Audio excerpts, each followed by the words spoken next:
3 weeks down, and already we have seen chaos reign in this 2020 season reimagine. Upsets, statement wins, and powerhouses still searching for their footing.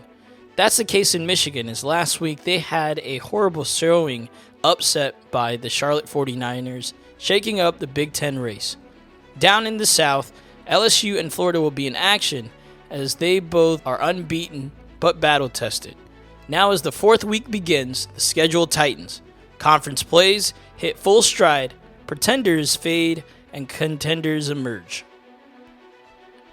Our next matchup finds number 21 Michigan at Purdue. Michigan's back on the road as they're trying to rebound after a humiliating 31-9 showing against the Charlotte 49ers. Next up are the Boilermakers, a Big Ten opponent who is looking for an opportunity to keep their season going, and for the Wolverines, a chance back on the road to redeem themselves without letting the season get out of hand. We pick up action in the first quarter as Michigan starts sharp. Giles Jackson's big return sets Michigan with great field position, and McNamara hits Haskin on a bubble screen into the red zone. But Purdue's defense holds, forcing the Wolverines to settle for 3. After a short Purdue drive fails, Michigan moves again with the ball as Ronnie Bell on a big catch and Jackson converting on 4th and inches. But the drive would stall as the Purdue defense holds them to another 3, making it 6-0. Michigan controls the tempo early but can't finish drives. Moving on to the second quarter, Purdue's Aiden O'Connell finds a rhythm with short passes to Payne Durham and Milton Wright. On Michigan's next possession, McNamara forces a throw that is intercepted by Thiemann for Purdue.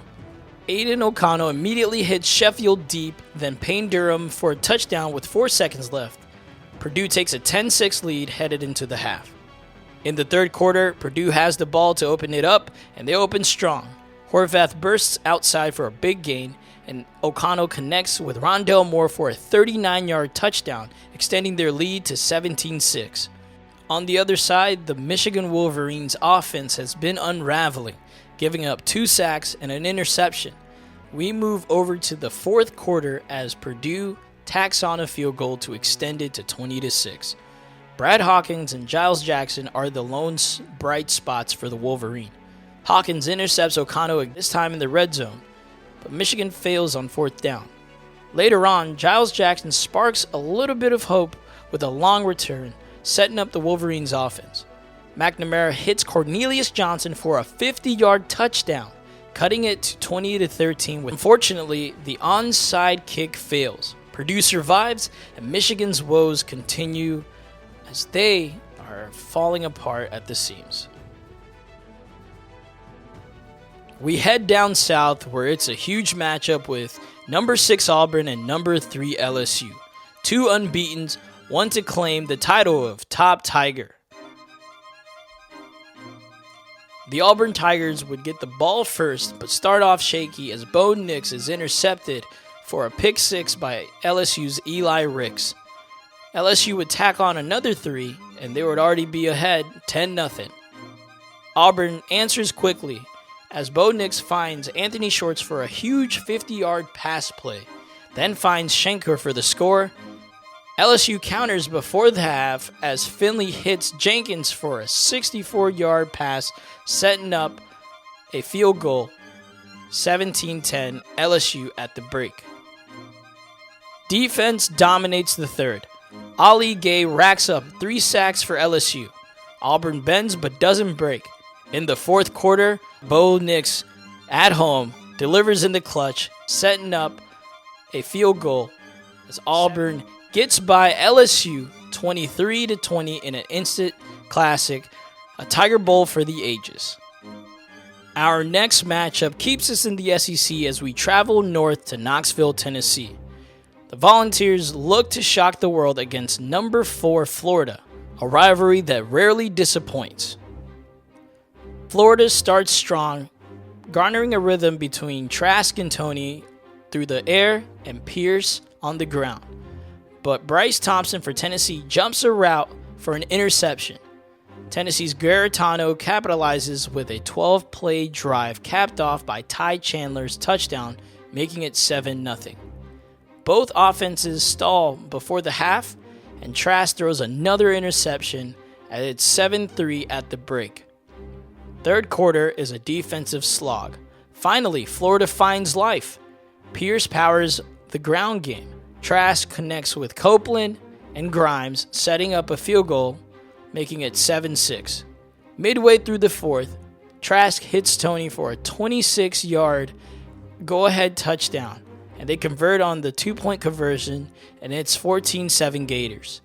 Tennessee adds a field goal late, but on the last drive, Garantano's throw is picked off by Florida's Marco Wilson. Florida survives a battle in Knoxville, as they'll be back at home to host the Kentucky Wildcats. Week 4 lived up to its name, the separation week. As we look around the country, a lot of major events happen. Kent State shocks number 10 Penn State on the road 35-25. Sean Clifford's 3 costly picks seem to be the deciding factor, as on the other side, Kent State's Dustin Crum answers with 3 touchdowns of his own. SMU was on the road to College Station as they played number 12 Texas A&M. They came out victorious, upsetting them 24-13.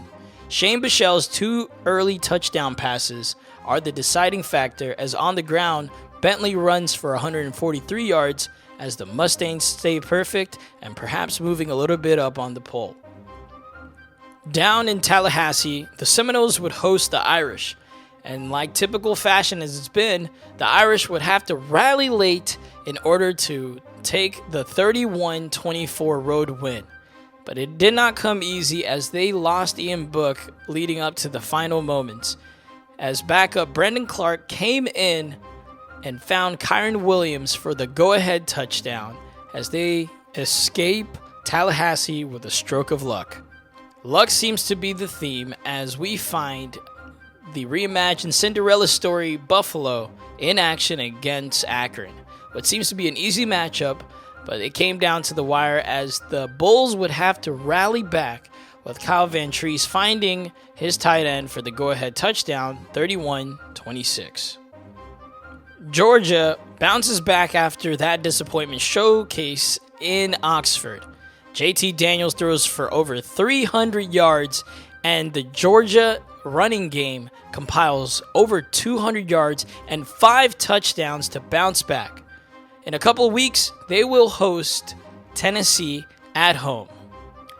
4 weeks down, and the season is starting to take shape. Purdue keeps its momentum in the Big Ten. Auburn rises in the SEC. Florida stays perfect. LSU learns how close the margins are as they fall short. The chaos is only building up from here. Next week, we'll have Georgia on the road in Norman, Oklahoma, Wisconsin hosting Ohio State, and so much more. This is the Reimagine 2020 season. Week 4 down, and so much more to come.